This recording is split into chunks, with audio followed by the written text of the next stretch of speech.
Somos almas unidas, cantemos juntos paz y armonía. Voz, amor y energía, somos la voz, conciencia encendida. Y somos almas unidas, cantemos juntos paz y armonía. Voz, amor y energía, somos la voz, conciencia encendida.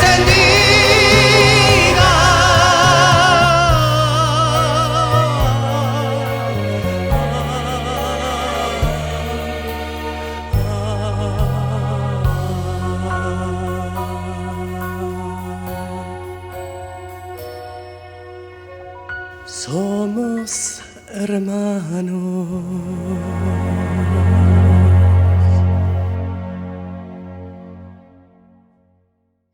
Bueno, ¿qué tal amigos? ¿Cómo están? Bienvenidos aquí a Simsum 33. Recordemos, es una fundación sin ánimo de lucro que funciona en los Estados Unidos y muy pronto en Latinoamérica.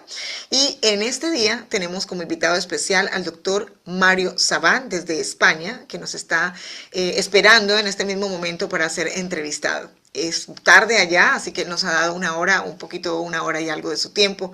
Y antes de empezar esta entrevista, vamos a hablar un poco de algunos de los términos que se van a utilizar. Esta entrevista habla mucho sobre temas que tienen que ver quién es el Dios de la Merkabah, quién es el Mesías, y temas como Ein Sof.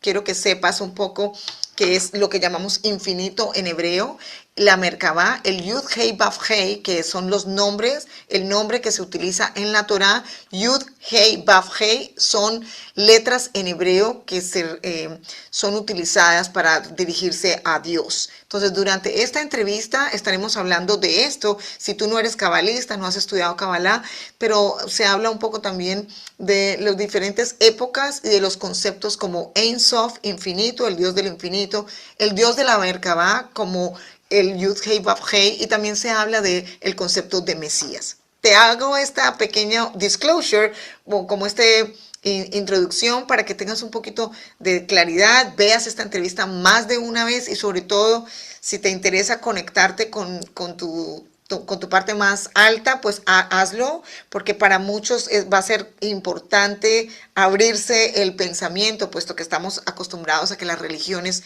nos mantengan la cabeza así, pero este es para precisamente abrirte y invitarte a ver un poco más allá de lo que una religión te dijo, y conceptos muy, muy, muy, muy increíbles que el doctor Mario nos ha ayudado a explorar en esta entrevista. Bien, en el mes de marzo hemos empezado el diplomado de la sabiduría milenaria hebrea y hemos tenido el honor y la aceptación de parte de la Escuela de Psicología y Kabbalah del doctor Mario Sabán para aceptarnos que cualquier estudiante que haya estudiado en la Escuela de Psicología y Kabbalah y quiera hacer este diplomado de un año, nosotros, Simsum, le va a donar a Psicología y Kabbalah de Dr. Mario Sabán el 10% de estas inscripciones, por lo cual seguimos con el dar y recibir, porque ellos van a colectar ese monto y lo van a poner en el departamento de becas para que la gente que tenga necesidad para seguir estudiando también en la Escuela de Psicología y Kabbalah pueda tomar ventaja de esta donación también. Así que de una forma siempre es el dar y recibir constante. Si quieres saber más información sobre el diplomado de sabiduría milenaria hebrea, que las inscripciones están hasta finales de marzo y puedes entrar, es un año de estudio completo. Te explico más cuando me estés contactando, y aquí ahí abajo vas a recibir, puedes contactarnos ya a ese teléfono que ves ahí o a ese email y te vamos a dar más información con mucho gusto. Bueno, más que agradecidos y contentos de tener a Mario con nosotros. Mario, bueno, nos quedamos un rato hablando fuera de micrófono porque aparte pues de ser un invitado especial en nuestro canal, es un buen amigo de la casa. Gracias. Y no, feliz de tenerte, Mario. Ustedes se conocen de no sé cuántos años atrás, desde chiquitos. No tan así, Entre los judíos españoles se dice la época de Hashverosh, tal la vez. época de Persia. De muchísimo tiempo. Y bueno, Mario, como siempre, pues un gran placer tenerte. Y bueno, la cosa es que estábamos viendo el otro día, tú hiciste un libro que se llama La Merkabah y otros pues también. Y tú sabes que actualmente está este despertar espiritual a nivel mundial. La gente está buscando muchísimo, hay mucho trabajo de encontrar la verdad detrás de la Torá, la verdad detrás de la Biblia. Si es verdad, nos manipularon, nos dijeron, no nos dijeron. Y que más que una persona que ha estudiado en detenimiento y por mucho tiempo este tipo de temas como tú, Mario. Entonces queríamos traerte para pues honrar no solamente tu trabajo, pero también a nuestra audiencia, que es una buscadora sobre estos temas. Y bueno, entre Gastón y yo teníamos todo tipo de preguntas y él dijo, no, yo no voy a pelear con la periodista de la casa. Muy bien, Inteligente. espacio, le Eso da años le costó, pero lo llegó a hacer. como lo organizaron el 8M, esta entrevista, dijo, mejor le dejo todo el poder a Marcela. Evitar así, shalom bye, shalom bye. Eh, Bien. bien, entonces, pues vamos a ver, yo me tomé, nunca hago esto, pero igual me la tomé, mirando un poco algunas y leyendo algunos pues, de tus libros y cosas, pues tú hablaste de un concepto que para mí fue importante y es la distinción entre cuál es el Dios menor. Tú mencionas la palabra del Dios menor y si estoy un poco más clara y me corriges, te refieres al dios de Yud-K, Vav-K, pero quiero saber cuál es la diferencia entre el dios menor y entonces el dios Dios, vamos a decirlo De de la esa forma. INSOF, Ujú. digamos. Soft. Bueno, el tema, acá hay varios problemas. Es un tema el tema que ustedes plantean es un tema que me llevó muchos años de investigación. De hecho, el libro de la Merkabah es la tesis doctoral en teología.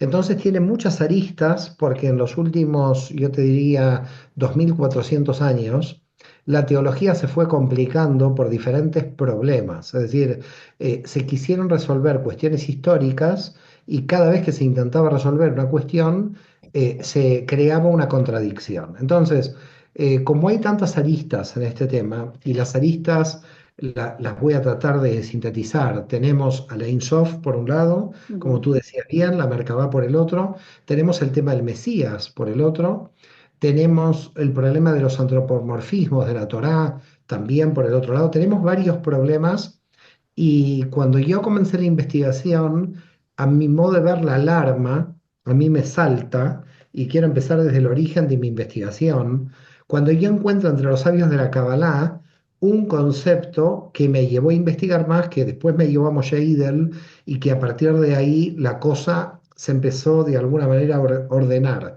Lo primero que yo leí de los sabios de la Kabbalah es que Yud Hei Vav Hei menor está en Keter del universo de Briah. Es decir, el dios de la Merkabah está en Keter del universo de Briah, y esto implica que está en el universo espacio-temporal, y que arriba está Tzilut, y que arriba está el Adam Kadmon, y que arriba está la Ein Sof. Con lo cual, los propios sabios de la Kabbalah manifiestan que el dios de la Merkabah está en Keter de Briah, no lo ponen en el mismo nivel que la Ein Sof.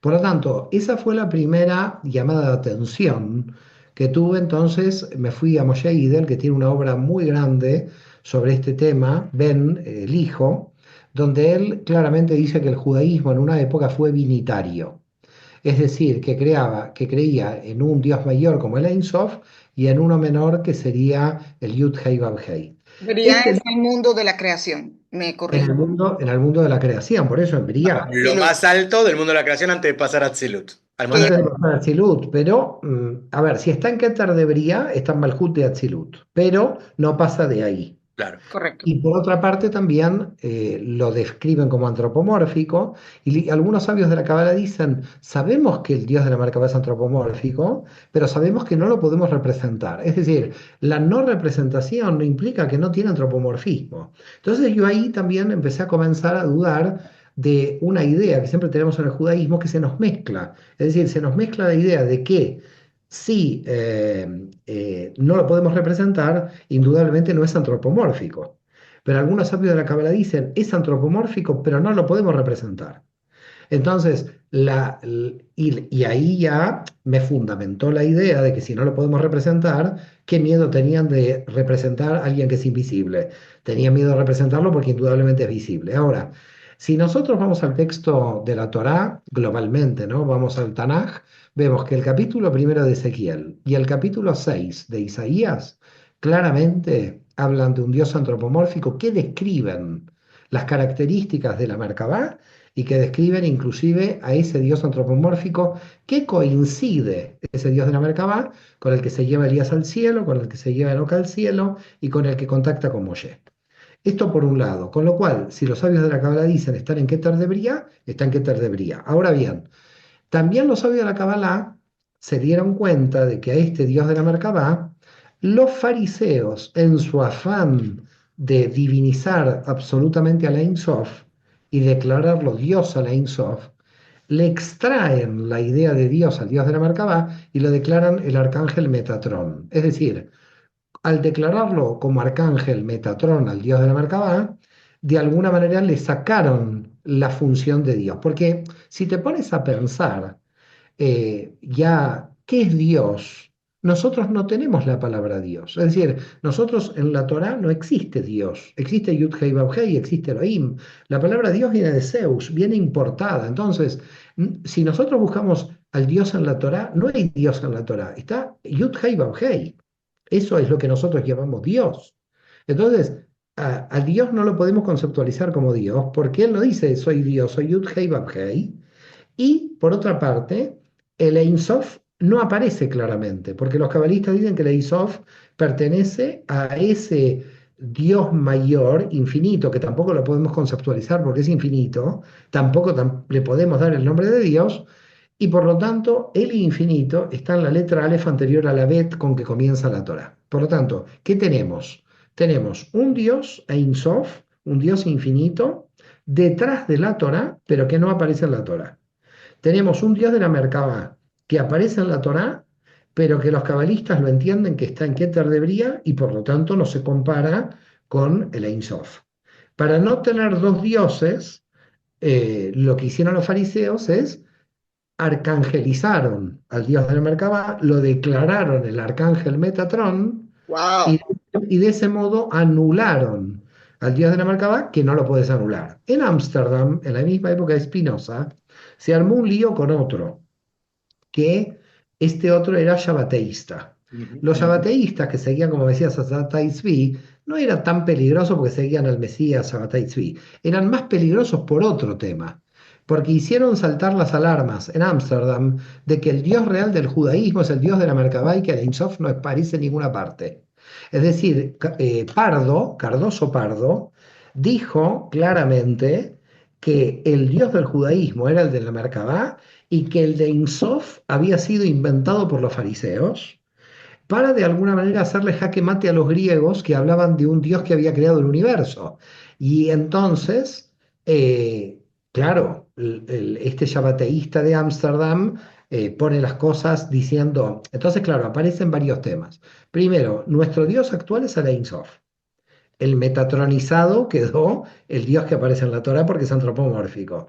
Pero los shabateístas se dieron cuenta del movimiento fariseo y de alguna manera, yo diría que recapitularon toda la Torá y dijeron, a nosotros no nos van a vender la moto de que este es el arcángel Metatrón, este es el Dios real de Israel. Y dijeron, el Dios de Israel es el de la Merkabah, es antropomórfico, dijeron los yabateístas.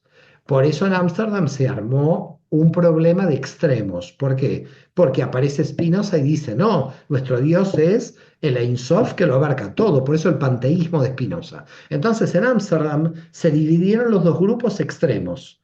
Spinoza por una parte diciendo, todo es Dios, y el Cardoso de los yabateístas diciendo, no, no me mezcles con el infinito, porque nosotros tenemos solamente al Dios de la Merkabah. Claro, si te lo pones a pensar, este lío teológico que tenemos, lo derivamos al cristianismo y al islam. ¿Por qué motivo? El motivo es que el islam sigue al Dios invisible e infinito y al antropomórfico el cristianismo.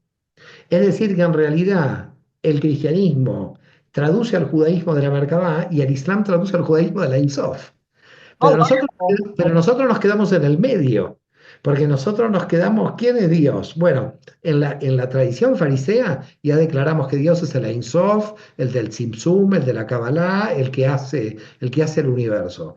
Pero después nos aparece el de la Merkabah. Entonces, al final, yo termino pensando como Moshe Idel, de que en el judaísmo hay un binitarismo, un Dios mayor, infinito, con este enviado, si se quiere. Es decir, con este enviado que va a aparecer antropomórficamente a partir de, nada, el capítulo 2 de Génesis, porque el Ein Sof desaparece en los primeros versículos del capítulo primero. Es decir, el universo se crea en el capítulo primero. Entonces, al Ein Sof lo tenemos autocontrayéndose en el capítulo primero y después nos aparece uno diciendo, ¿dónde estás? Le dice Adán, ¿dónde te escondiste? Totalmente antropomórfico. A partir de ahí, todo es antropomórfico. Y los cabalistas no están en contra del antropomorfismo. Ahora, para mayor problema de todo esto, aparece Maimónides en medio de la Edad Media, vaya la redundancia, tomando todos los antropomorfismos y haciéndolos características antropomórficas del invisible, es decir, lo mezcla todo.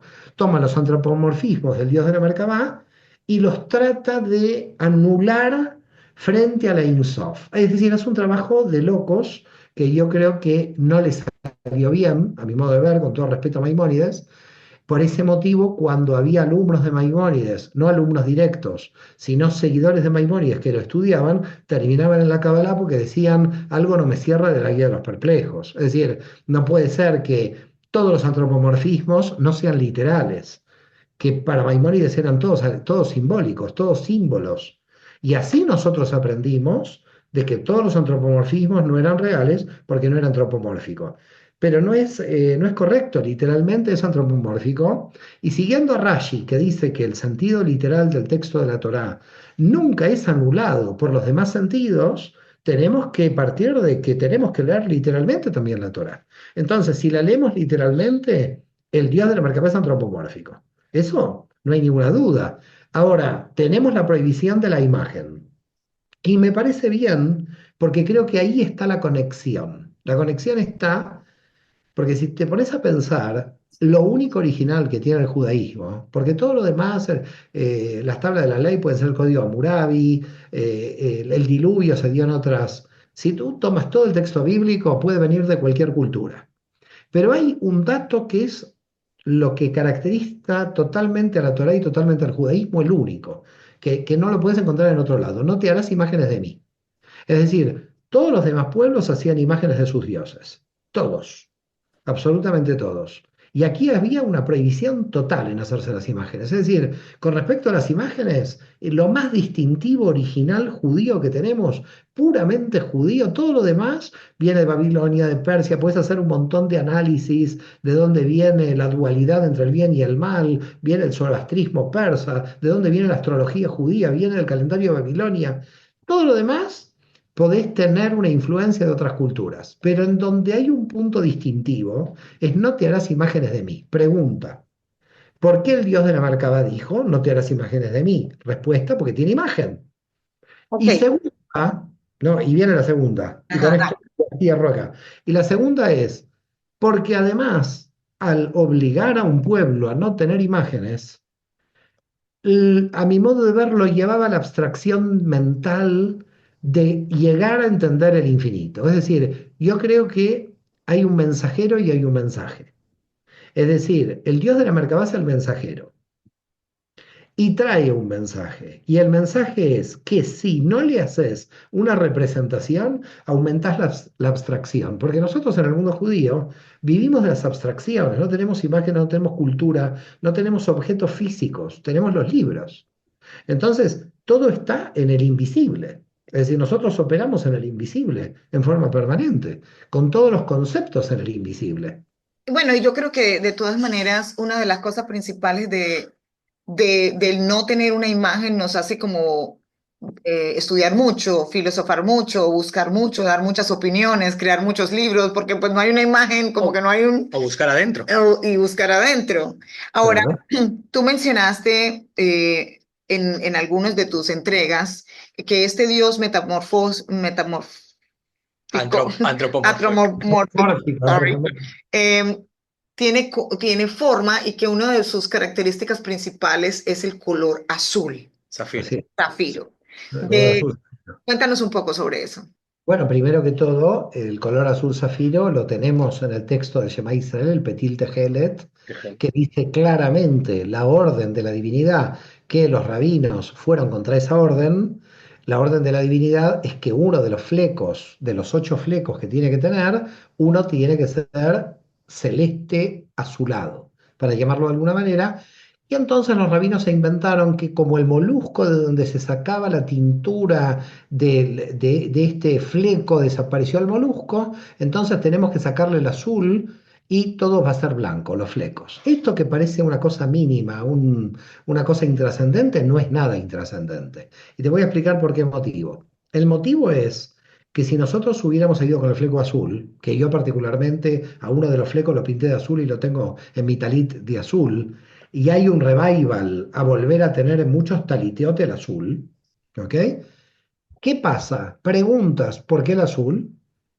Y entonces el azul es porque representa al dios de la Merkabah, que el dios de la Merkabah era azul, es decir, el recuerdo del dios de la Merkabah es el azul. Hay una relación entre el azul zafiro con que aparece el dios de la Merkabah, donde describe Moshe que es azul zafiro. En el propio texto de la Torá aparece que es azul zafiro, y el recuerdo de que nosotros creemos en ese Dios que nos trae el mensaje a través de ese azul, de ese fleco. A ver, claro, tú dices 8 flecos, 7 blancos, uno azul. Bueno, una cosa increíble porque coincide con las 7 sefirot inferiores que son blancas y el azul de la vina. ¿Ok? Entonces tenés el azul de la vina. También uno puede entender de que puede ser también el azul de Malhut, porque al final Vina y Malhut están relacionadas en forma directa, las dos Hei del tetragrama. Claro. ¿Ok? Pero bueno, sacando las dos Hei del tetragrama, tenemos el azul. Los rabinos borraron el azul, la gente no preguntó, porque claro, no vio el azul en el fleco y dejó de preguntar. Pero en el Shema Israel seguimos diciendo que tenemos que ponernos el fleco en azul. Sí, sigue apareciendo, digamos, esta cuestión de la cuestión azul. A ver, el azul tiene una larga historia y en la larga historia aparece con mínimas anécdotas que te puedo contar hasta lo que pasa en el texto de la Torá. Las mínimas anécdotas es que en todas las culturas los dioses que establecieron contacto con los humanos en la antigüedad eran de color azul. Y cuando los dioses se unían con los humanos y eran de color azul, salían los reyes de sangre azul. Mm. O sea, decís Por azul tipo eso, como en la película Avatar, de ese estilo azul. bueno, no es exactamente como Avatar, porque según un documento en hebreo del siglo XIV, estos seres tienen 1 metro, 1,10 m y están del otro lado de la Vía Láctea. Así que, porque los de Avatar yo creo que los veo muy altos, muy Sí, ¿no? grandes. Como gigantescos más. Tal vez hablaban del color No, azul. No, del estos color azul son, me refería, como ese tipo estos de... son, en el color sí, pero desde este documento del siglo XIV que tenemos nosotros, que hay un tipo de inteligencias detrás de la Vía Láctea, y que además muchos cabalistas a través de sus meditaciones pueden contactar con ellos, ¿ok? Y eso está en textos del siglo XIV, pero que los trata Aryeh Kaplan. Ujú. Es curioso que estos seres, detrás del cielo de Vilón de la Vía Láctea, coincidan con el color del dios de la Merkabah. Esa es una cosa. La segunda, que hay un sospechoso, dos cosas sospechosas en el texto de la Torá, entre Bereshit 18 y Bereshit 19, entre Génesis 18 y 19. Y ahí hay una cosa, pero más que sospechosa. Y el tema es el siguiente. Cuando en el capítulo 18 aparecen los 3 ángeles para conectar con Abraham, Ujú. aparecen los 3 ángeles para conectar con Abraham, para decirle a Abraham que Sara iba a tener un hijo. Muy bien, se quedaron a comer, ¿eh? Misteriosamente mezclaron carne con leche, con lo cual no comían kasher esta gente. No les caía la alajá a los ángeles. Total. También comieron, con lo cual unos ángeles muy antropomórficos, porque comieron todo el asado que le dieron. Le lavaron los Pues sí, pies. tenía Era como tema ángeles, digestivo y era todo. como ángeles argentinos, ¿viste? Los tipos comían cualquier cosa. Bueno, estos 3 ángeles que aparecen en el capítulo 18 de Génesis, ok, termina el capítulo 18 de Génesis, y en el capítulo 19 pasamos a que en el capítulo 19 van dos ángeles A su a, amigo. a Sodoma y Gomorra, uno se queda, pero el que se queda es el que habla con Abraham. Y el que se queda dice, y Dios le habló a Abraham. Entonces, el tercero que se quedó aparece con el Yud Hei Vav Hei hablándole. Es decir, de los tres ángeles, había uno que era Yud Hei Vav Hei, dos se van a Sodoma y Gomorra, y uno se queda hablando como Yud Hei Vav Hei. Bueno, hasta acá ya la cosa es bastante misteriosa, porque no son tres ángeles, había uno que era el jefe, que era Yud Hei Vav Hei. Ok, hasta aquí. Ahora viene la segunda, y la segunda confirma la sospecha de la primera. La segunda es que la Gran Asamblea hizo una censura a muchísimos versículos en el siglo V antes de Cristo, en el 400 y pico, entre los cuales estaba el del capítulo 19 de Génesis. Y ahí la censura fue cómo quedó el texto hoy, cómo era el texto original. El texto hoy quedó y Abraham se quedó de pie mirando a Yud-Hei Vav-Hei. El original era Yud-Hei Vav-Hei se quedó de pie mirando a Abraham. Cuando, Mm. cuando vino este antropomorfismo, dijeron, no podemos decir que Yud-Hei Vav-Hei se quede de pie frente a Abraham, lo tenemos que cambiar. Ahora, ¿por qué el Sanedrín, por qué la Gran Asamblea cambia ese versículo? Y porque, claro, primero mostraba el antropomorfismo del dios de la Merkabah, otra vez volvemos al mismo asunto, es decir, tenían que sacar el antropomorfismo, y después también, indudablemente, ratificaba la sospecha de que este estaba entre los tres ángeles que habían aparecido, es decir, el Yud-Hei Vav-Hei, que era el jefe de este grupito de tres, era indudablemente alguien que tenía una condición jerárquica superior a los otros dos, pero a los tres los habíamos designado como ángeles primero, cuando llegaron, y solamente quedaron dos. Quiere decir que el tercer ángel, indudablemente, era uno de podríamos decir, Yud-Hei Vav-Hei jefe. Ahora, agrego, Maimónides dice en la Guía de los Perplejos que a veces a los ángeles se les puede llamar Elohim. Esa era mi No, bueno. pregunta. Ah, no, pero un momento. Ya no funciona. Entonces te hago jaque mate. Ahora estamos, pero. Entonces ya te hago jaque mate acá, ¿eh? Exacto, yo bueno, ajá, ¿y dónde están los Elohim que Jaque mate. total, sí, Maimónides dice que a veces en el texto de la Torá no hay que leer Elohim como Dios, hay que leer Elohim como Malachim. claro, tiene mucho sentido. Y también nos dice, ahí también hay una Pero si, contradicción. no, pero si Maimónides está diciendo que a veces Elohim hay que leerlos como Malachim, la pregunta es ¿por qué entonces Elohim no lo leemos siempre como Malachim? Exacto, porque va y viene. No, no, no algunas veces, sino siempre. Claro, tendríamos una pluralidad. Indudablemente acá lo que sucede es que si tomas la Kabbalah, tomas a Maimónides y todas estas investigaciones, llegas a la conclusión de que había un Yud-Hei Vav-Hei jefe y unos Elohim que estaban al lado, porque esto vuelve a aparecer en el capítulo 2 y 3 de Génesis, en Bereshit, cuando le dice que no coman del árbol de la vida, no sea como nosotros, y lo dice en plural. Es decir, el Yud-Hei Vav-Hei jefe le dice a sus subalternos que no coman del árbol de la vida como nosotros, es decir, aparece un plural. Entonces, ¿hay monoteísmo? Sí, porque hay un Yud-Hei Vav-Hei jefe. Que es Pero, un dios antropomórfico y pero que que no es el es el Ein Sof. antropomórfico de la Merkabah, Yes, que no es el Ein Sof. O sea, para que que. no es el Ein Sof, pero no quiere hacer representación de imagen. Con lo cual, si no quiere hacer representación de imagen, esa no representación de imagen es la clave de que nos está dando una información. Es decir, porque no aparece con un nombre subjetivo, aparece como Yud-Hei Vav-Hei. Cuando los cabalistas analizan que Yud-Hei Vav-Hei es la contracción de los universos, Ujú. lo que están diciendo es que el dios de la Merkabah se puso un nombre cosmogónico. No se puso ni Gastón, ni Mario, ni nada. Se puso soy hijo del universo, de las cuatro autocontracciones. Es decir, un Yud-Hei Vav-Hei es soy producto de la autocontracción del universo. No tiene nombre especial, tiene la autocontracción de los cuatro. Esto nos lleva a pensar, o por lo menos a mí, y hoy aquí doy el salto de mi propia interpretación. Es decir, que aquí lo que te estoy diciendo no lo dijo ni Maimónides ni los cabalistas.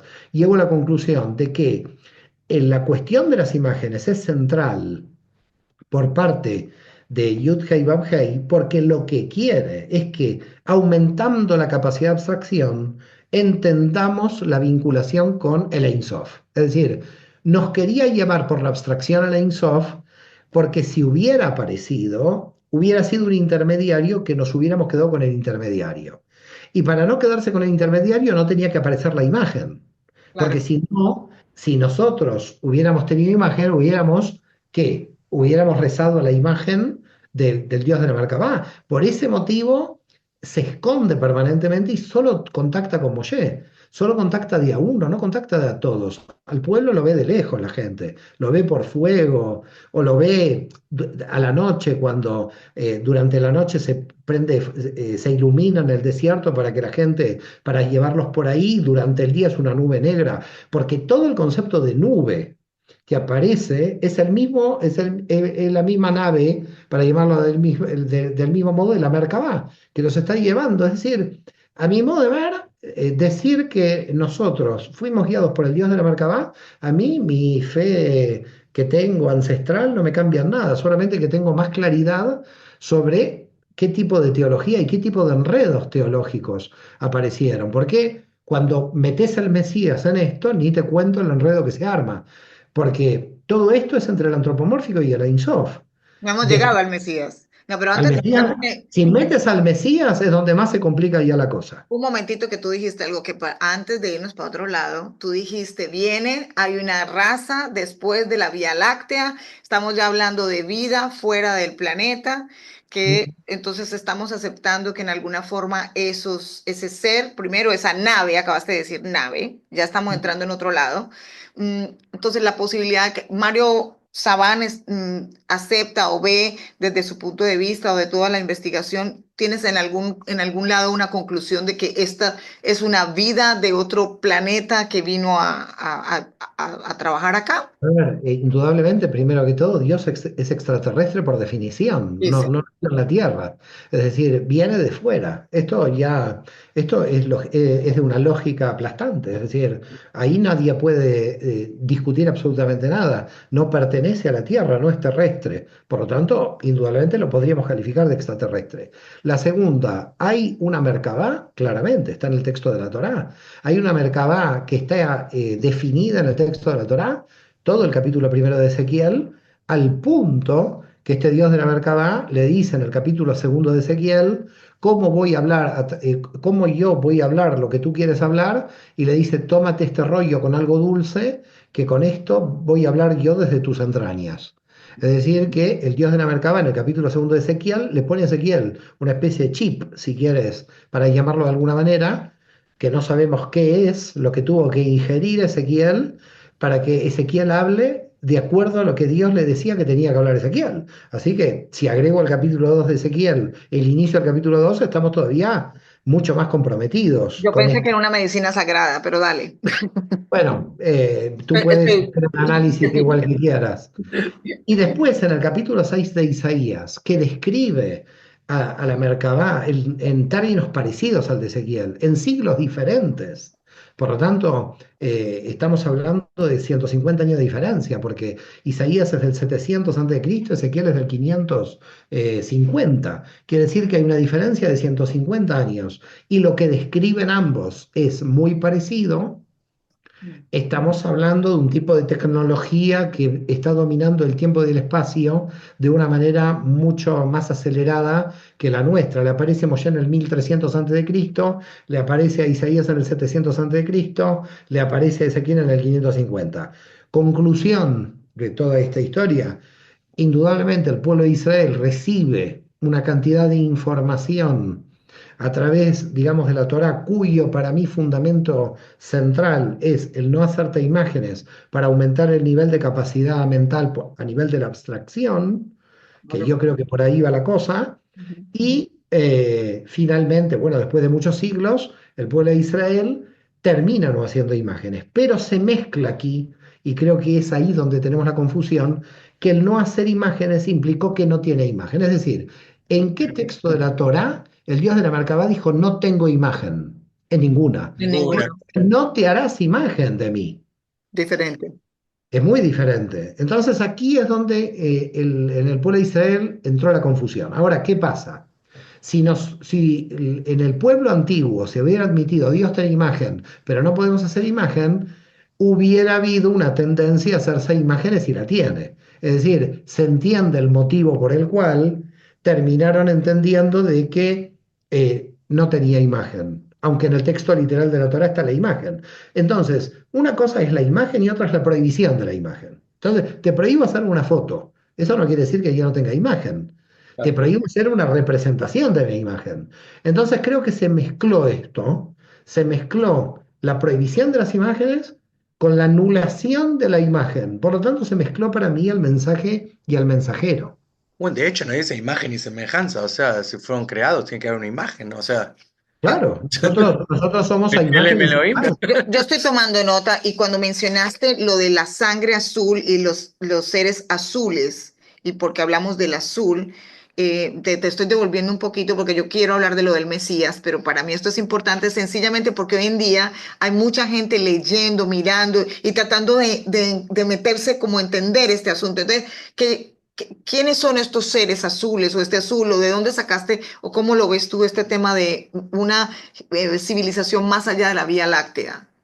Me quedé ahí y con el azul y las personas azules. ¿Te molestaría No, entrar? no, a ver, Cada día más estamos creciendo y cada vez más organizados. En Simsum queremos invitarte a nuestra membresía, pues ya tenemos una cantidad de programas para ti, para que crezcas espiritualmente, también aprendas a sanarte y sobre todo aprendas a abrir tu mente frente a conceptos tan importantes como Dios dentro de ti y como la ascensión a una dimensión nueva, conocedora aquí en este planeta. Bien, muchas de las cosas que vamos a hacer son, primero que nada, abrimos la nueva sede. Esta sede está en Davie, en el estado de la Florida, en Miami. Recordemos, es una fundación sin ánimo de lucro, pero si quieres venir a conocernos, sencillamente pregúntanos sobre nuestras actividades y aquí estarás.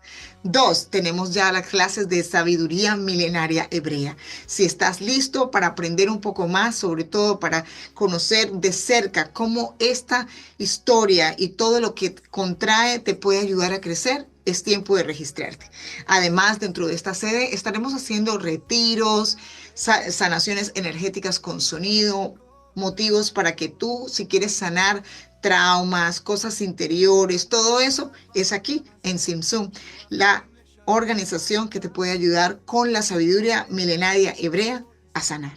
no, no, a ver, yo, digamos, no es una opinión mía, yo solamente tomo un texto del siglo XIV que está en hebreo, citado por el gran cabalista americano Aryeh Kaplan, que cita ese texto y que lo pone como referencia, algo normal dentro de la cabala práctica, de que estos cabalistas avanzados contactaban telepáticamente con estos seres, porque estos seres no hablan, hablan telepáticamente según ese documento en hebreo del siglo XIV. Entonces, no es opinión de Mario Sabán, lo que estoy diciendo. Yo estoy sacando fuentes y estoy presentando las fuentes y de acuerdo a las fuentes podemos sacar las conclusiones correspondientes. Pero Correcto. está la fuente y no es una fuente de un avistamiento del siglo XX. Por eso te digo, es del siglo XIV.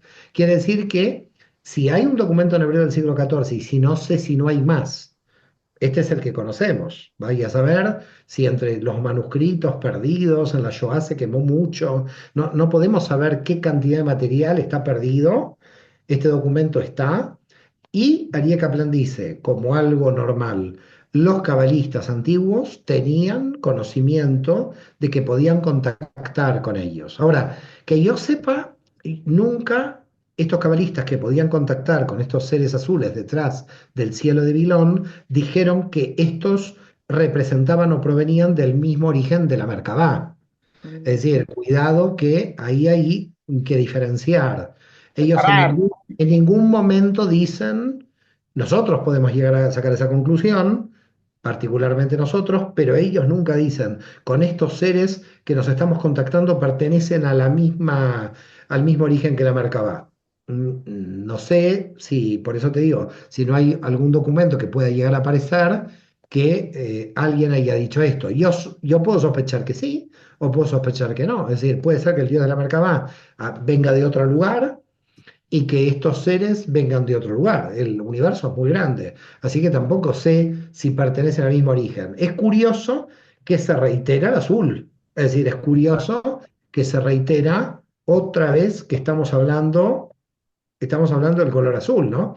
Por otra parte, hay otra cuestión que me parece que aquí es clave, el arca de la alianza. El arca de la alianza que cuando los dos hijos de Aarón se van a acercar, entran en combustión y se mueren. Ujú. Entonces, ¿qué tipo de energía tenía el arca de la alianza para que la Merkabá bajara sobre el arca de la alianza? Esto es como una especie de, para llamarlo de alguna manera científicamente, si lo quieres ver científicamente, se estaban asegurando algún tipo de combustible. Porque si los dos hijos de Aarón entran y no tienen prohibida la entrada, lo que pasa es que habían entrado alcoholizados y al entrar con el alcohol entran en combustión. ¿Cómo sabemos? Porque después viene la orden por parte de Dios que los Coanim para poder entrar al tabernáculo no tienen que beber alcohol. Pero Dios se lo dijo después de que los dos murieron en combustión.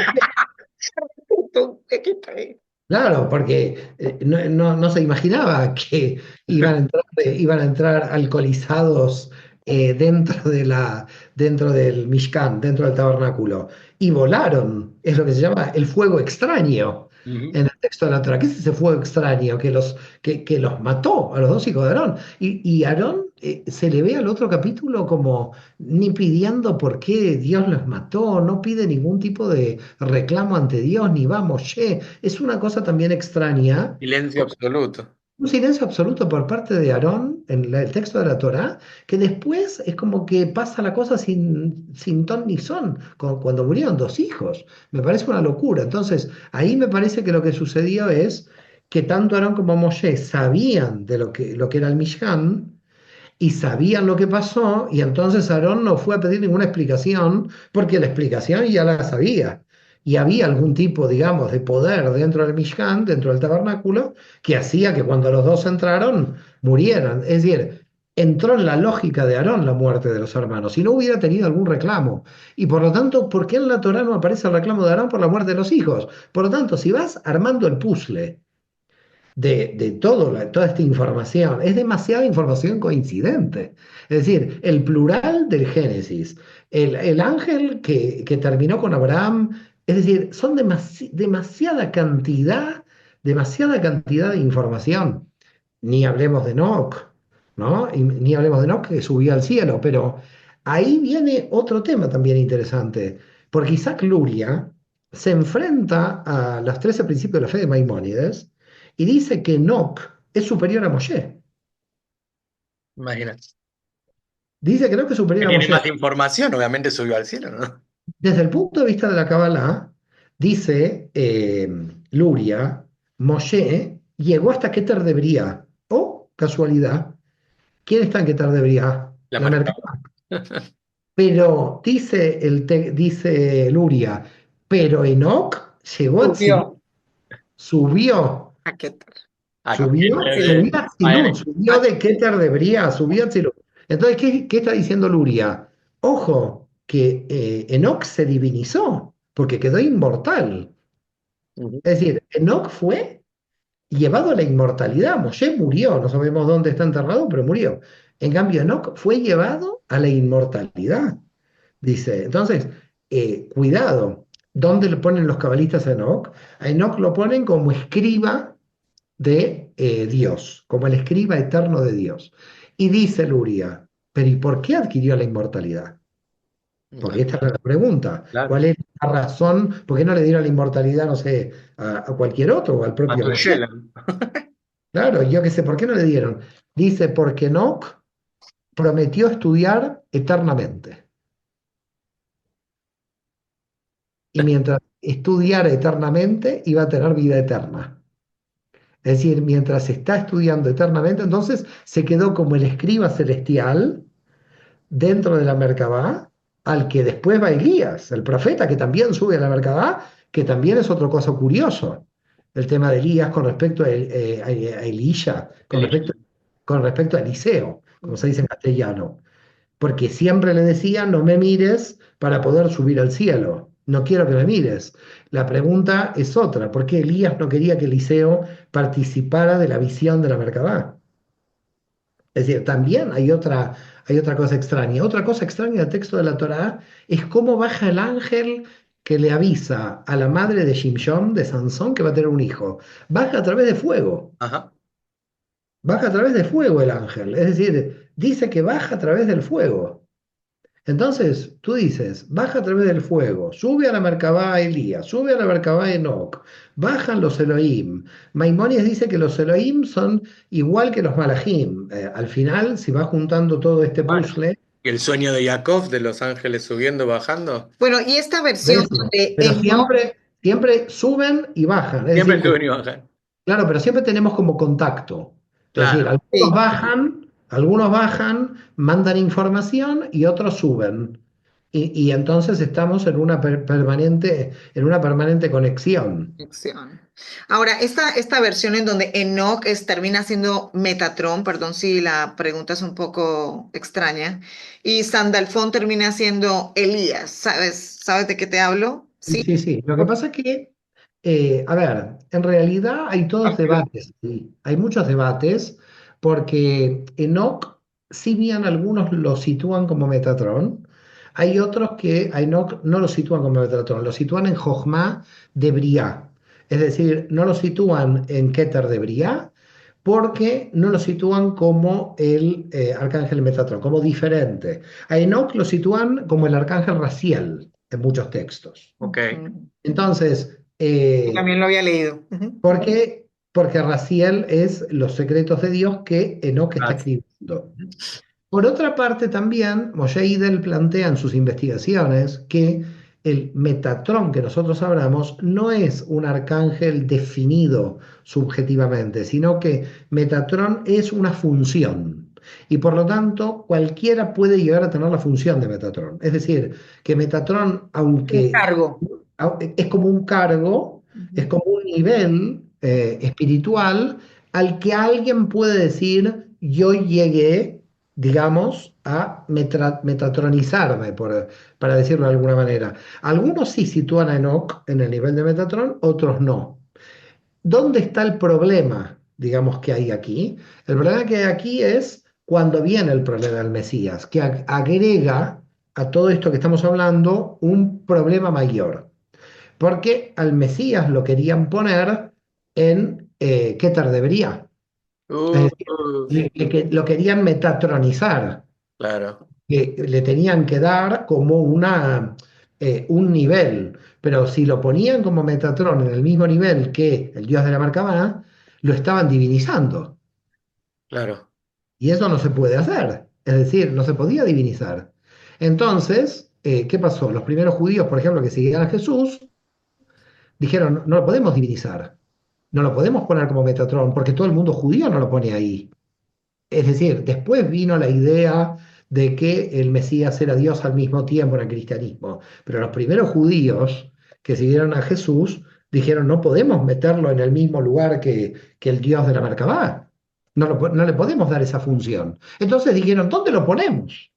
Pero lo tenemos que poner en un lugar de alta estima, digamos, en un rango elevado. Bueno, entonces pongámoslo en Jochma, dijeron. ¿Y qué es Jochma? A la derecha del Padre. Claro. Sí, sí. Por eso en el cristianismo dice, y está sentado a la A derecha la del Padre. derecha del Padre, sí, ¿Y claro. nosotros dónde tenemos sentado a la derecha del Padre? Aquí en Enoch. Enoch. Es decir, que los judíos tenemos sentado a la derecha del Padre Enoch, porque lo tenemos en Jochma, y los cristianos dicen está sentado a la derecha del Padre. Pero esto entra en contradicción con que Jesús es Dios. Pues si declaras Jesús es Dios, ¿cómo lo pones a la derecha del Padre? Lo tenés que poner con el Padre en conjunto. Entonces ahí entra otro problema, el tema del Mesías. ¿Qué hacemos con el Mesías? Los fariseos, para destruir la posición saducea, porque los saduceos que decían, iban al texto literal de la Torá y dijeron, ustedes que esperan a Mesías en David. Bueno, antes de David no había ningún Mesías y la idea del Mesías se cae a pedazos. Los saduceos destruían rápido la idea del Mesías, porque antes de David no había ningún Mesías. Los fariseos empezaron a decir que el primer Mesías era Moshe, etcétera, porque querían forzar el texto. Pero el Mesías tiene que descender de David. Quiere decir que cuando los saduceos criticaban que antes de David la idea del Mesías no estaba en el pueblo de Israel, era lógico total. tenía una lógica total. Entonces los fariseos, ¿qué hicieron? Dijeron, si los saduceos cada vez van a venir haciéndonos el jaque mate teológico de que el Mesías, como nosotros lo declaramos descendiente de David, no está del 1000 antes de Cristo para atrás, vamos a decir que el Mesías es preexistente con Dios en el infinito. Divinos. Entonces los fariseos enviaron al Mesías al infinito por el debate que tenían con los saduceos. Entonces venía un saduceo. ¿Y dónde está el Mesías si es descendiente de David? Oh, está antes de la Torá. Está En la en el área. infinito. Es coeterno en el infinito. Entonces vas hoy a un rabino y un rabino te dice, ¿dónde está el Mashiach? El Mashiach, la Torá, y todo está en el Ein Sof. Hicieron ese lío para derrotar a los saduceos. Pero Y esto es un entonces, tema de ego, Mario. perdón, ¿Sí o hicieron no? esto para derrotar a los saduceos y ahora fíjate lo que vino. Vinieron los cristianos y dijeron, ¿qué dicen los fariseos? ¿Que el Mesías está con Dios en el infinito? Nosotros decimos también que está en el infinito y por eso es divinizado. Bueno, de hecho he escuchado esto, me corrigen ustedes que saben hebreo bien, que cómo es que Yud Hei Vav Hei, cómo es el que Jesús, o sea, básicamente lo quieren poner en el mismo lugar. O sea, Jesús, ¿cómo es Jesús No, lo que en pasa es que hebreo? quieren poner la shin entre el Yud Hei y Vav Hei. Sí, exacto, sí, exacto. Entonces casi como que poniéndolo en el mismo lugar. O sea, es Lo que pasa es que no lo puedes poner en el mismo lugar porque al poner la Shin, desde el punto de vista de la Kabbalah, lo bajás al sendero entre Jochma y Binah, que es el canal Shin. Claro. Entonces lo bajás al nivel de Dat de Atzilut. Sí, lo bajaste. No, lo bajaste. Entonces, ¿qué pasa? Los cristianos se tomaron de los fariseos y dijeron, si los fariseos contra los saduceos dijeron, no, no dijeron así, porque no sabían por qué los fariseos inventaron esta teología. Pero esta teología los fariseos la inventan para ir contra los saduceos. Pero se les fue de las manos. Entonces hoy viene un cristiano y dice, no es que quedó sentado a la derecha del Padre de la teología primera, pero después, cuando se dieron cuenta de que podían divinizarlo, porque los fariseos lo mandaban a ser coeterno con el Ein Sof, dijeron, ahí estaba Jesús, coeterno con el Ein Sof. Es decir, en definitiva, toda la teología que fue tomando el cristianismo está derivada de los procesos de discusión de la propia teología judía. Pero yo creo que todo el trabajo de investigación que yo hice en teología es para desenredar un poco el ovillo de 2400 años, porque está muy enredado. Es decir, la gente de a pie, la gente judía, no sabe quién es el Ein Sof, quién es el Dios de la Merkabah, nada. dónde es el Mesías, no tienen idea mucho de nada. Entonces, tenemos que clarificar un poco en dónde nos encontramos, porque hay como 2400 años de problemas que se han acumulado a través de la teología. Tenemos problemas acumulados. Es como para resolver algo, por ejemplo, Maimónides se metió a resolver el antropomorfismo del dios de la Merkabah y lo mezcló con el Ein Sof. Entonces, quiso resolver algo complicando más todavía la situación. Tengo varias preguntas. Una es, ¿qué opinaban los esenios o los caraítas en esa época? O sea, no eran tan importantes como para entrar en una discusión, o se hacían aparte. O sea, ¿cuál era por ejemplo, los esenios, que se habla mucho que eran más místicos o que eran más espirituales? ¿Cuál era la versión de ellos comparado con los fariseos que se inventaron algo para luchar contra o contradecir a los saduceos? Los caraítas pensaban igual que Cardoso de Ámsterdam. Es Ok, decir, lo que sucedió fue que muchos de los que siguieron a Shabbatai Tzvi tenían elementos también del caraísmo. Algunos de ellos tenían elementos de caraísmo y los caraítas indudablemente estaban de acuerdo de que el Dios de Israel era el Dios de la Merkabah. Y siguen diciendo es el Dios de la Merkabah. Es decir, el Ein Sof no existe para ellos. Es decir, lo que existe realmente es el Dios de la Merkabah, tal como se ve ahí. Por supuesto, seguramente deben seguir mezclando el carácter invisible de los antropomorfismos, porque todos cometieron el error de mezclar, no se puede hacer imágenes como que no tiene imagen. Ahí todos, es decir, los caraítas también. Pero indudablemente, como son literales, claro. están mucho más cerca del Dios de la Merkabah que del infinito. En cambio, los esenios ya marcan los primeros pasos de la Kabbalah y se acercan ya al Dios de la Ein Sof. Es decir, ya ellos son los primeros que históricamente tienen una idea del Dios invisible mucho más cercana, digamos, a los fariseos. Entonces, podríamos decir que lo único que ellos tienen, digamos, de diferencial frente a los fariseos es las posiciones del bien y el mal, donde ellos tienen un dualismo más acendrado. Es decir, que ellos ven las fuerzas demoníacas como fuerzas muy activas y difíciles de derrotar. Son muy ¿Quiénes, los dualistas. fariseos o Los los esenios. No, los esenios? esenios, los Ah, esenios. ujú. No, los fariseos no, los fariseos no. Los fariseos están como, son mucho más monoteístas. Los esenios son monoteístas también, por supuesto, pero a las entidades del mal les dan mucho mayor fuerza. Es decir, todos los libros de los esenios son muchos combates frente al maligno, frente al mal.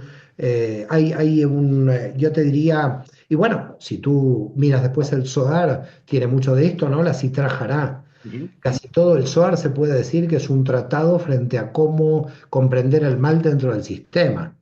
Es decir, que tiene alguna raigambre de esenia. Por otra parte, recordar algo que es muy importante, uno de los primeros grupos de la Cábala en Jerusalén en el año 30 de nuestra era, estaba a cargo de Menahem el Esenio. Claro. Esto está muy bien explicado en uno de los libros, no me acuerdo si es de Bajiro el Yatzirá de Aryeh Kaplan, donde Menahem el Esenio tenía un grupo de estudiantes. Quiere decir que los esenios estudiaban los misterios, solamente que en el siglo primero, aquellos iniciados en los misterios, en los secretos de la Torá, mm, había grupos dedicados al Masé Breishit y grupos dedicados al Masé Merkabah. No estaban todos dedicados a los dos secretos. Mm. Estaban como grupos especializados. Si a ti te interesaba estudiar Masé Merkabah, ibas con un grupo. Si estabas interesado en Masé Bereshit, ibas con otro grupo. Pero eran grupos aparte. No, no, ellos después la Kabbalah va uniendo los dos temas a través del tiempo, ¿no? Pero en el siglo I los grupos se diferenciaban. Era como que eran grupos especializados en diferentes secretos de la Torá. Ahora yo no entiendo, porque si tenemos el dios de la Merkabah y está bien claro para la época, más allá de las discusiones y las diferencias que tenían, y tenemos bien claro la idea de la Sof, más allá de que cada uno después, o sea, decidió creer en una cosa o divulgar otra, ¿para qué necesitamos la idea del Mesías? ¿De dónde nace esto? Como para, si ya tenemos, ¿qué más necesitamos? Si ya tenemos al dios de la Merkabah, el dios menor, como dices tú, y tenemos a la Sof, ¿para qué necesitamos el Mesías? ¿Para qué? Es que en realidad el Mesías es el Dios de la Merkabah. Es decir, si tú no haces una introspección donde el Mesías somos todos nosotros, es decir, la idea mesiánica termina en dos lugares. O el Mesías intermediario, que es el que me sacó de Egipto, y además lo dice claramente en el texto de la Torá, yo soy el que te salvé, soy tu único salvador, soy tu único redentor, y en Pesaj leemos ni por mano de un ángel, ni por mano de un serafín, es decir, porque no te puse como intermediario, no te saqué de Egipto, te saqué de Egipto yo directamente, yo soy el Mesías. Entonces, desde el punto de vista antiguo, el Mesías es el Dios de la Merkabah. Si no quieres ir a la idea, para mí, de que cada uno de nosotros es chispa del Mesías para luchar por la era mesiánica, que es otro tema. Pero si tú quieres tomar esa idea, lo que pasa es que después el Mesías apareció como un problema político. Es decir, el Mesías no es un tema espiritual ni un tema religioso. Hasta hoy es un tema político.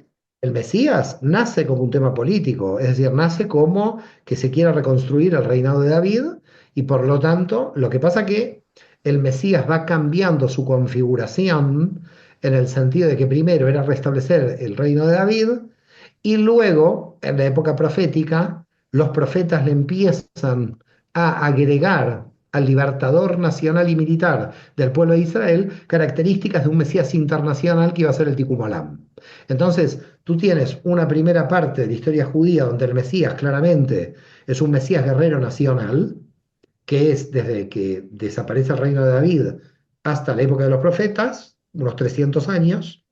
Los profetas a ese Mesías militar le agregan, es decir, no le sacan la idea militar, le agregan que además va a ayudar al pobre, va a ayudar a la viuda, y ahí con los profetas aparece el Tikkun Olam. Entonces, cuando en el siglo I aparece todo el problema de los Mesías, todas las revoluciones contra Roma eran revoluciones políticas, pero que al mismo tiempo había una carga profética que tenía que cumplir con el Tikkun Olam ya, porque lo habían agregado los profetas. Entonces, tienes un Mesías político-militar inicialmente, al que los profetas le agregan la carga del Tikkun Olam, de la redención del mundo, y entonces ya el Mesías que viene heredado el pueblo de Israel es un Mesías que tiene que cumplir con la doble versión. Tiene que cumplir con un Mesías político-militar y con un Mesías que cumple el Tikkun Olam. ¿Qué pasó?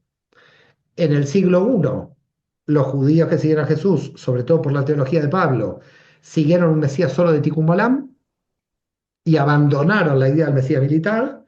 Y vino Rabí Akiva con Bar Kokhba y solamente fueron a la idea del Mesías nacional, abandonando la del Tikkun Olam. Es decir, lo que pasó entre el siglo I y II es que hubo una rama del judaísmo que dijo, al Mesías hay que desactivarle la redención nacional y hay que hacerlo internacional para el Tikkun Olam. De ahí que nace el cristianismo. Ya Y debe estar luego, la imagen de Jesús, digo yo. claro, claro. Y luego, eso viene por Pablo. Es decir, Pablo es el que crea un mesianismo internacional basado directamente en profetas, pero que no se mete con la política. Por eso ninguna carta de Pablo vas a ver que nunca digan nada contra los romanos, porque él no quiere levantarse contra Roma. Con lo cual, Pablo desactiva la idea mesiánica nacional y pone en actividad la idea mesiánica de los profetas. Ujú, En cambio, cuando viene Bar Kokhba y la revolución del 70, pero ujú. sobre todo Bar Kokhba con Rabbi Akiva, se activa la nacional militar y se desactiva la otra, y se desactiva la internacional. Viene la Kabbalah en la Edad Media y Abulafia activa el mesianismo interior. Ujú. El que más me gusta. Es decir, que tenemos tres tipos de mesianismo. Tenemos un mesianismo de redención universal, un mesianismo nacional y un mesianismo de interiorización, que ese lo desarrolla Bulafia. Que de alguna manera es tal vez el que hoy en día está como más trayendo a la gente como a investigar. Ahora, quiero una pregunta que me parece tal vez es para mí una de las más importantes de esta noche es entonces, cuando hablas de el Mesías que, según lo que acabas de decir, termina siendo el Dios de la Merkabah, este Mesías de esa época termina siendo muy militar, como que, y cuando nosotros oramos o nos conectamos entonces con este Dios que se enoja, que es un tipo que es bravo, que si no me miras a mí te desconchinflo, si miras a otro, o sea, todo este tipo de cuento, disculpen por la colombianada, pero pero es un poco como contradictorio. Si Dios es amor y resulta que es el Dios de la Merkabah, pero este señor es bien bravo, un poco neurótico, se enoja Bipolar. rápido. No, no, Bipolar. yo creo que ahí hay una falla conceptual. Dios no es Dios del amor. Dios es Dios. Ok, good. El- la idea del Dios del amor viene del cristianismo y no es correcta, porque además si sería el Dios del amor, en el cristianismo no hubiera enviado a su hijo a la cruz. Ese amor me parece que no es un amor muy, muy claro. Un poco, Cuando estamos hablando de Dios, estamos hablando de un Dios severo y amoroso. Es decir, estamos hablando de un Dios que no tiene características amorosas, sino que tiene características también severas. Porque Dios es Dios. Es decir, Dios no es alguien que lo ajustamos a nuestra necesidad antropomórfica, a nuestra necesidad antropocéntrica. Es decir, tenemos que entender que también hay Geburah, que también hay límites. claro que sí. Entonces, es como un padre. Padre es todo amor, ¿no? A veces te tiene que poner límites. Los límites también son una característica del amor. Claro que sí. Absolutamente. De hecho, la misericordia completa también es oscuridad, en cierta forma. Claro. Por otra parte, también tienes que entender cómo se describía a este tipo de Dios en la antigüedad. Y cada pueblo tenía su Dios. Es decir, que hasta que se volvió un Dios internacional de todos los pueblos, fue con los profetas. Los profetas hicieron un cambio muy grande en la concepción del judaísmo con respecto a un tipo de Dios mucho más cercano a la idea de Dios que tenemos nosotros hoy, porque ellos lo hicieron internacional, no nacional, y de alguna manera ya abarcaron a todas las naciones, porque mientras el Dios era el Dios de Israel, solo combatía por Israel. No había una pretensión internacional. Los profetas lo vuelven el Dios de la humanidad. Es decir, los profetas lo ponen en una categoría superior. Ahora, ponerlo en una categoría superior al Dios de la Merkabah no implica que todavía estaban pensando en el Dios infinito. El Dios infinito proviene, a mi modo de ver, claramente de la influencia griega. Cuando los griegos hablan del Dios infinito, el Dios abstracto, y entran en Israel con Alejandro Magno, Israel no puede quedar atrás y empieza a especular sobre la posibilidad del Dios infinito. Y es ahí cuando ahora, si tú me apuras a mí en mi interpretación ya personal, entiendo que el Dios de la Merkabah, con la prohibición de las imágenes, lo que quería era llevarnos a una abstracción que nos permitiera llegar a la comprensión de la Ein Sof. Ahora, ¿por qué motivo digo esto? ¿Fundamentado sobre qué? Cuando él dice que no coman del árbol de la vida, no sea como nosotros. Pero el árbol de la vida existe, no está destruido. Entonces, así como ascendieron de nivel al comer del árbol del conocimiento del bien y del mal, hubieran ascendido a un nivel superior si nosotros hubiéramos comido del árbol de la vida. Pero comer del árbol de la vida implicaba un tipo de pensamiento, un tipo de ética, un tipo de comprensión que todavía no estábamos capacitados. Y ahora sí lo estamos. Es decir, ahora yo entiendo que podemos estar capacitados para comer del árbol de la vida, pero todo esto se dio a raíz de la prohibición de las imágenes, porque al sacarnos las imágenes, nos sacó los límites materiales de nuestra reflexión. Es decir, nuestra reflexión mental pudo avanzar, tuvimos un desarrollo mental gracias a que una imagen no se interpuso. Entonces, para mí un dato clave en el tema de la no imagen. Es decir, hay yo diría, un objetivo por parte del Dios de la Merkabah en no hacerse imágenes de él, porque, a ver, ponte como Dios de la Merkabah. Tienes imagen. ¿Qué te importa si te hacen imagen? Imagínate que tú estás en la Merkabah y eres el Dios de la Merkabah. ¿Cuál es la diferencia entre hacerte una imagen o no hacerte una imagen? ¿Cuál puede ser la Ya, diferencia? de ser adorado tal vez, la no necesidad. No, pero él hubiera dicho, bueno, me pueden adorar. Bueno, de hecho lo Me adoran. pueden adorar. ¿Cómo? De hecho lo adoran. Bueno, Bueno, pero él podría decir que me adoren mi imagen. Digamos, si tú lo analizas en principio, parece totalmente irracional este pedido. Para mí es un poco lo que estabas diciendo también un poco antes, con respecto a que si yo no tengo esta imagen como que se me interpone en mí, o sea que, porque obviamente lo que vemos es muy difícil sacárselo de la mente después, me hace llegar a lo que dices tú, a lo abstracto. Si él es una representación, o sea, del Tzimtzum o de la energía de Ein Sof, la idea realmente es el mensajero, tal vez, para poder llegar al mensaje o para poder llegar al creador Ein Sof. Es que la Kabbalah resuelve esta pregunta en un cuentito que parece muy infantil, pero que en el fondo tiene la clave de este problema, que es el cuento de los cuatro sabios. Sabemos que los cuatro sabios, dice, entraron al Pardés. ¿Qué quiere decir entraron al Pardés? Entraron a ver al dios de la Merkabah. Uno entró y se murió. Ujú. sí. Claro, yo me imagino que el primero que entró creyó toda su vida que el tipo es invisible y le vio visible y tienes un choque brutal a nivel emocional. Claro. Es decir, si tú toda la vida crees que Dios es invisible y entras y ves a alguien visible, se te mueres automáticamente. Y esto fue lo que pasó con el primer sabio. El segundo sabio entró, lo vio visible también, y cuando salió, salió loco, porque se le cruzaron los cables directamente. El tercero, que fue Elisha Ben Abuya, dijo: hay dos poderes en el cielo. Dice Moshe Idel, él se acercó a la verdad, porque claro, él dijo, está la Ein Sof y está el Dios de la Merkabah. Pero el problema de Elisha Ben Abuya es que dijo, los dos poderes tienen el mismo poder. No dijo hay dos poderes uno arriba del otro, sino los dos. Entró Rabbi Akiva, lo vio, dijo, bueno, es el Dios de la Merkabah y se fue. Y salió tranquilo. Es decir, que Rabbi Akiva sabía que si iba a ver a alguien, iba a ver la imagen. Porque en el texto de la Torah está. Quiere decir que Rabbi Akiva sabía que tenía imagen. Y cuando lo vio, no se volvió loco. Porque coincidía con lo que conocía de la Torah.